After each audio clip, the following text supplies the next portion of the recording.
Good afternoon. This is a great pleasure to be here. Thank you, everybody, to come to. Let me share about some information about China and Asia Pacific. So, introduce myself. I am a vegan activist since 10 years ago, and I did a lot of campaign like the Meat-Free Monday since 2009 in Hong Kong. We keep on running, and now we have a Ernest Bell Library who hold many in history of the IVU and the vegetarian and vegan movement all over the world since 100 years ago. And what kind of vegan business we do in everywhere? Like in China, most of the policy, they concentrate on the from farm to table. That means we will have grow some organic vegetables, organic fruit, and then put in the table. So we need good chef and good restaurant to make very creative dishes. And also comfort food is mainly on the factory processed food. Maybe not necessarily very healthy, but most of the people in the transition period, they would like to become vegan.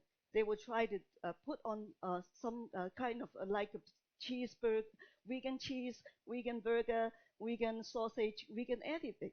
So this is the second category.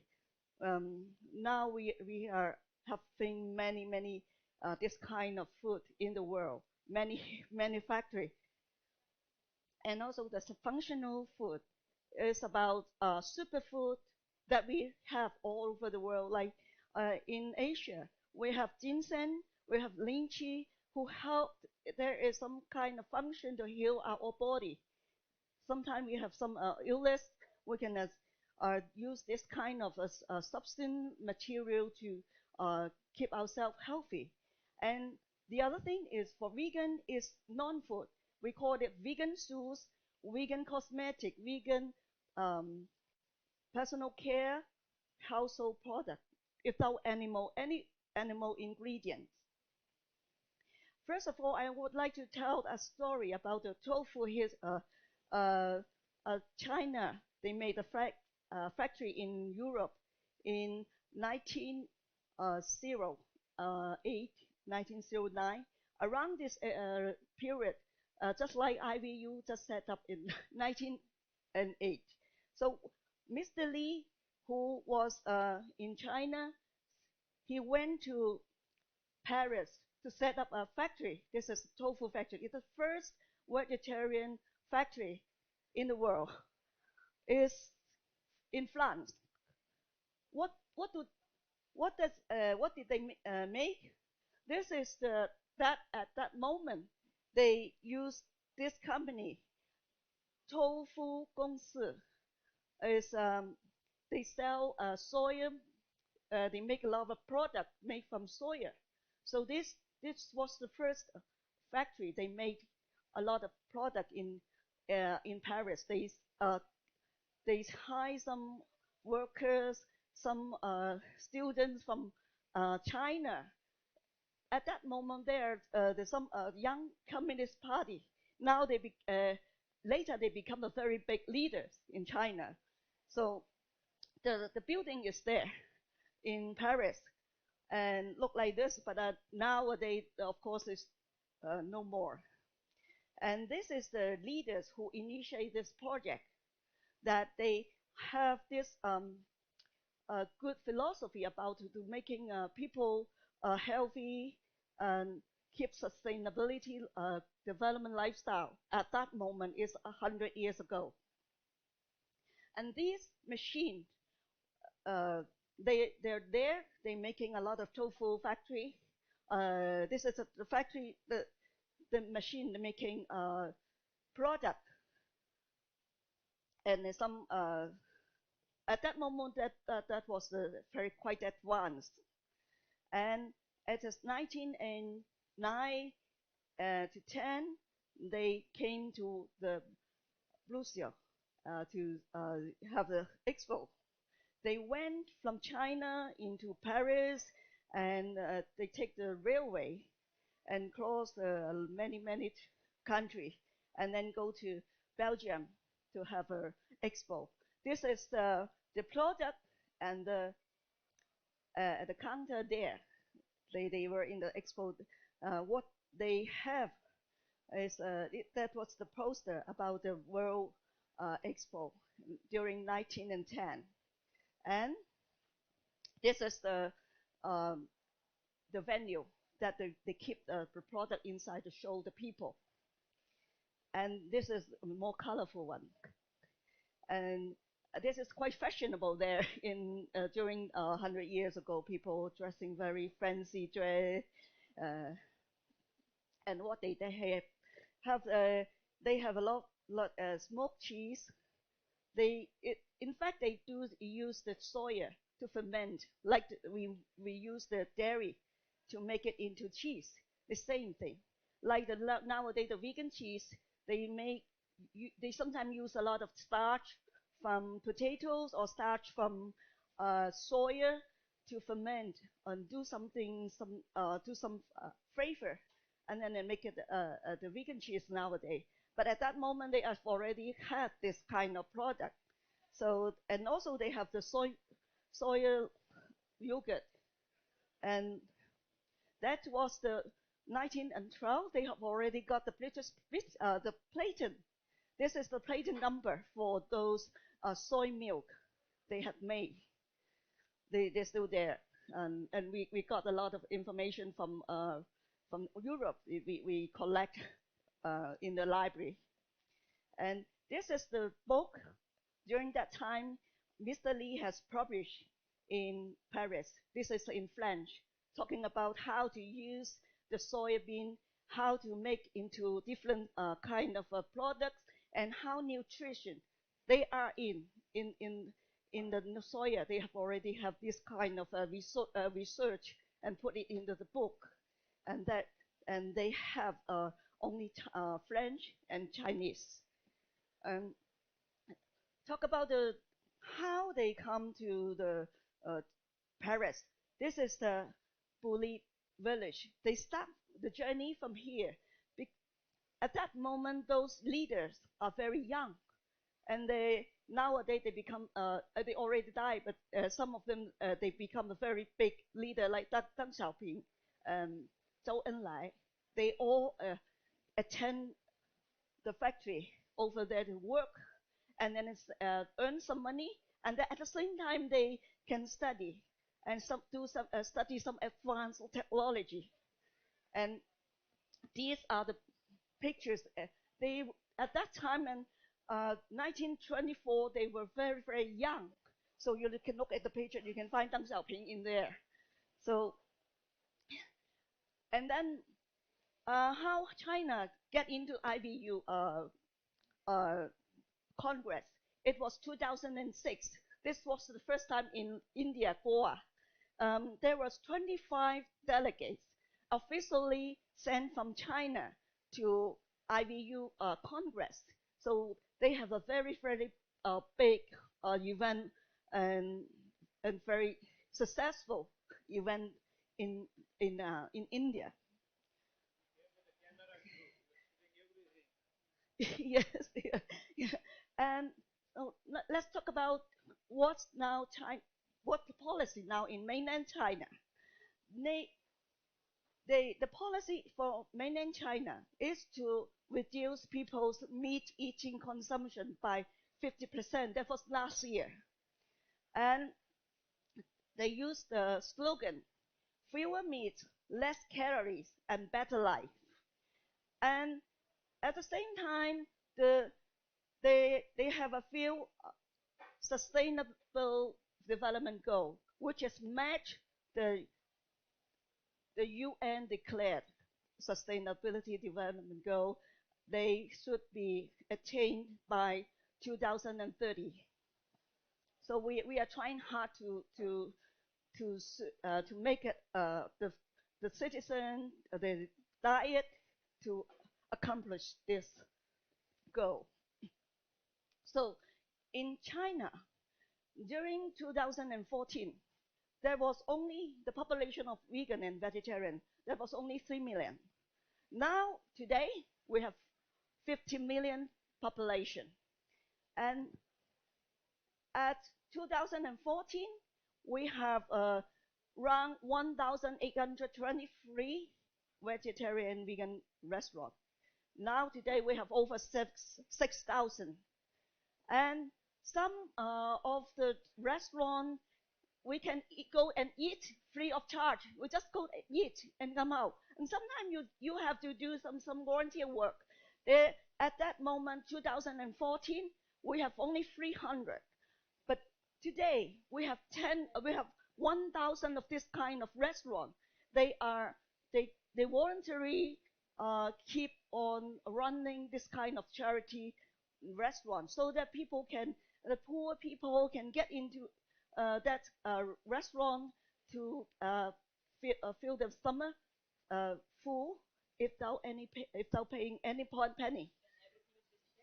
And all are vegan. I have tried one, and very delicious. And of course, I don't have to pay. But sometimes, if you feel you are embarrassing, you eat so much and then you didn't pay, but you can put some money on the donation box. That Yeah, yeah. And also some hotel they provide vegetarian food free of charge. And sometimes if you there are some small buffet cheap buffet and you can just pay $10 yuan, so renminbi $10, and you can have all the food you can eat inside there. So the government is encouraging this kind of charity to keep people healthy, to keep the climate action. We have to action very fast because everywhere in the world now have a very big issue about the climate action issue. So China have a very big population, 1.4 billion people, just like India, 1.3 something billion. So altogether in Asia, they combined as a very, very big population. So we have to work hard to tell people to be uh, honest to ourselves. Do we have to keep our next generation, be healthy, and the world still can be a good place for us to stay? So this is what we have now. And the personnel who are employed in China a few years ago, only 20,000, but now is 120,000, sixfold increasement of that kind of business. So, and also the vegan product mainly they make a lot of soy or sour cream. They make from soya because why? Because in China most of the people they cannot digest milk and dairy, so they only can eat cheese, a kind of a fermented dairy product. So soya sour cream and yogurt is the best nutrition food for them. But now they try to convert into soy, to make from soy plants to make this kind of product into sour cream and yogurt. And some plant-based beverage is also a very popular product for young people. Now in China, many young people who want to be environmental, eco-friendly people. So during last month, we had some figures from the government. It's a national business vegan business development forum. I was there and got some information from them. They say they have already this product and service generate for plant-based has already go to 33.68 billion renminbi per year. Since last year is rising. So the product mainly snack, plant-based seasoning. This is the main product for China. besides that, they mainly concentrate on the organic food, organic vegetable. They make of each and every product. They try to make it organic. They try to convert the field into organic system. Now they are changing. The government is they think clearly about that. For the long term, for the next generation, they have to do it now. So this is an app for vegetarian restaurant all over China.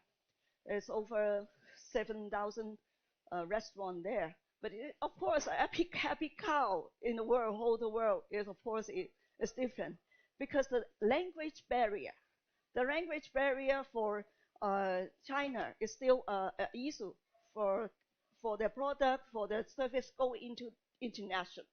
They still have some time for them to change. So the IVU will make it another. This next year we will try to merge together to have a good event. So some of the online shopping company in China, they make a very huge successful.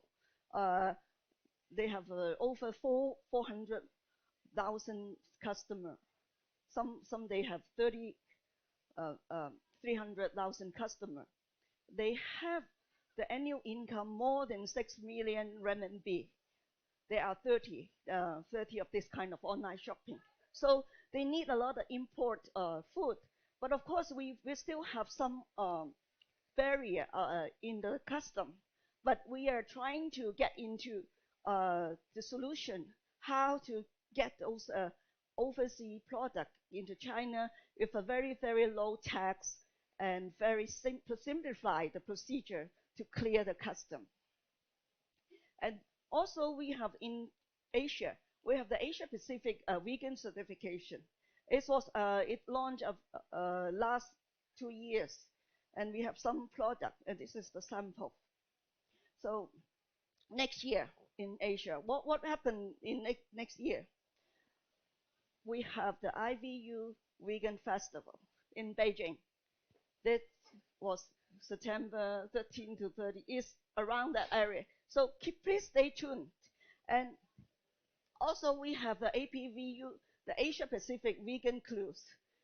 From Hong Kong to Okinawa. You know that in Hong Kong, the hotel very expensive. So when I think about when we have the vegan cruise, instead of staying in the hotel, that will be great for us to have the seminar, workshop, everything to put together in the cruise. So you can take your family, your father, your mother, your grandmother, and your children to get into the ship together. We can do whatever we want, and also we can learn. We can have the networking, have the business matching there together at one time. And so, welcome to join our event. Please stay tuned for more updates for IVU. This is the website ivu.org, and we have the brochure. So you can have a look and take our brochure to take home. And sometimes when you feel I would like to have something new, something challenge, something exciting, please come to our website to look and see how we progress, what we are doing to do. So also for more information about IVU and the activities and want to talk to us and you have some comments and if you want to have some activities, want to help different area, everywhere in the world, just come to talk to us. We can collaborate together. No matter you are individual, you are company, or you are organization, NGO, any individual, we can work together because we are working for the next generation and the next generation and the world and the animal and all the human beings. So thank you very much.